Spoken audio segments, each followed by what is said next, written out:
बिस्मिल्लाहिर्रहमानिर्रहीम। अल्लाहुम्मा सल्ली अला मुहम्मद व अला आलि मुहम्मद व बारिक वसल्लम वसल्लि अलैहि। मुअज़्ज़ज़ हाज़रीन व नाज़रीन, दुनिया में मज़लूम तबक़ात में से एक तबका वो है जिन्हें हम कैदी कहते हैं। ये वो बेबस, लाचार और बिलाखिर मजबूर लोग होते हैं जो अपने करदा या नाकरदा गुनाहों की पादाश में जेल की सलाखों के पीछे हुकूमत की तरफ से या वक्त के काजी की तरफ से सज़ा पा करके अपनी ज़िंदगी की कीमती लम्हात को बसर कर रहे होते हैं। बाहर रहने वाले, आज़ाद रहने वाले लोग उनसे गाफिल होते हैं, उन्हें उनकी कोई ख़बर उमूमन नहीं होती।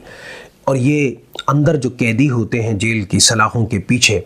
ये वो लोग होते हैं जिन्हें अपने किए की सज़ा भुगतना और उसके हवाले से अपनी सज़ा को ये निपटा रहे होते हैं। लेकिन इसका फ़ायदा इन्हें ये मिल जाता है कि कम से कम इन्हें निदामत का, तौबा का, इस्तग़फ़ार का मौका मिल जाता है। और अगर थोड़ी सी इनकी तरफ तवज्जो दे दी जाए तो यकीनन इनके दिलों में नरमी पैदा हो सकती है, कारआमद और मुफीद शहरी साबित हो सकते हैं और अहले वतन की, कौम की, मिल्लत की मज़ीद बेहतर तरीके से खिदमत कर सकते हैं।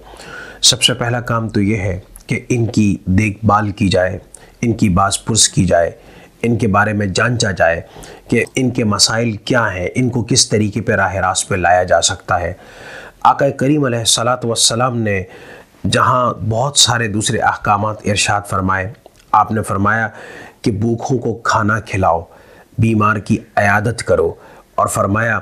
कि जितने असीर हैं, कैदी हैं, उनकी रहाई का इंतज़ाम और बंदोबस्त करो कि ये सब सदक़े के काम है।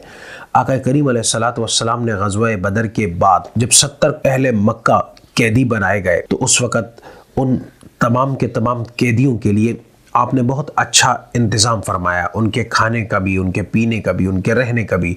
और उनको ताज़ीब यानी तशद्दुद से बचाया और कोशिश की कि उन्हें तकलीफ़ न पहुँचे। रात के वक्त हुज़ूर अलैहिस्सलातु वस्सलाम के कानों में अपने चचा अब्बास की आवाज़ आई जो अब तक इस्लाम के दायरे में दाखिल नहीं हुए थे। उनके कराहने की आवाज़ सुनकर के हुज़ूर अलैहिस्सलातु वस्सलाम की रात की नींद और आराम उड़ गया। आपने पूरी रात जाग करके गुजारी। सुबह सहाबा किराम में से एक सहाबी ने पूछा कि ए अल्लाह के रसूल सल्लल्लाहु अलैहि वसल्लम, लगता यह है कि आपने शब बेदारी फरमाई है, आराम नहीं फरमाया। आप अलैहिस्सलातु वस्सलाम ने जवाब में फरमाया कि हाँ, ऐसा ही है, मैं पूरी रात अपने चचा अब्बास के कराहने की आवाज़ सुनता रहा और उस आवाज़ की तकलीफ़ ने मुझे नींद करने और राहत से रोके रखा। ये सुनना था कि एक सहाबी उस मजमे से उठे और तशरीफ़ ले गए और जा कर के उन सख्त रस्सियों को खोल दिया जिनसे हज़रत अब्बास रज़ी अल्लाह ताला अन्हु को बांधा गया था, और उसको थोड़ा ढीला कर दिया। कुछ देर के बाद हुज़ूर अलैहिस्सलातु वस्सलाम ने मौजूद सहाबा किराम से पूछा कि ए सहाबा, मैं अपने चचा अब्बास के कराहने की आवाज़ अब नहीं सुन रहा, क्या वजह है? सहाबा किराम रिज़वानुल्लाह ताला अलैहिम अजमईन ने जवाब दिया कि ए अल्लाह के रसूल सल्लल्लाहु अलैहि वसल्लम, हमने उनकी बंदिश को ढीला कर दिया है, उनकी रस्सियों को खोल दिया है, इसलिए उनकी तकलीफ़ ख़त्म हो गई है, उनके कराहने की आवाज़ ख़त्म हो गई। आप अलैहिस्सलातु वस्सलाम ने सुना तो आपने फरमाया, जाओ, जिस तरह तुमने हज़रत अब्बास रज़ी अल्लाह ताला अन्हु बाद में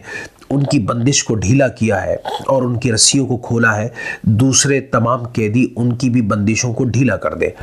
इस बात से हमें ये सबक मिलता है कि हम जहाँ उन तमाम मज़लूम कैदियों के लिए भी कुछ करें जो नाकरदा गुनाहों की पादाश में जेल की सलाखों के पीछे इस वक्त अपनी सज़ाएं भुगत रहे हैं, बल्कि सालों की सज़ाएं भुगत चुके हैं और उनके ज़िम्मे का कोई गुनाह नहीं है। वह उसी तरह ऐसे कैदी भी हैं जिन्हें मामूली जुर्माना देने की सूरत में रहाई मिल सकती है। चंद हज़ार रुपए अगर हम उनकी तरफ से उन पर आयद हुकूमती जुर्माना अदा कर दें तो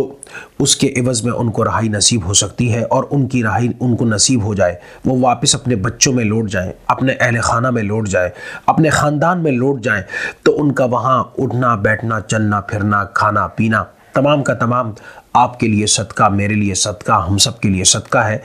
हुज़ूर अलैहिस्सलातु वस्सलाम की सीरत तय्यबा का एक पहलू ये भी है कि हम दुनिया भर में जहाँ जहाँ قیدی ہیں اور جہاں جہاں ان قیدیوں کی رہائی کے لیے، ان کی تعلیم اور تربیت کے لیے، ان کی ضروریات کی تکمیل کے لیے اور ان کے حوائج کو پورا کرنے کے لیے کچھ کر سکتے ہیں تو ہمیں خود کچھ کرنا چاہیے۔ اللہ تعالی ہم سب کو اس کی توفیق عطا فرمائے، آمین بجاہ سید المرسلین۔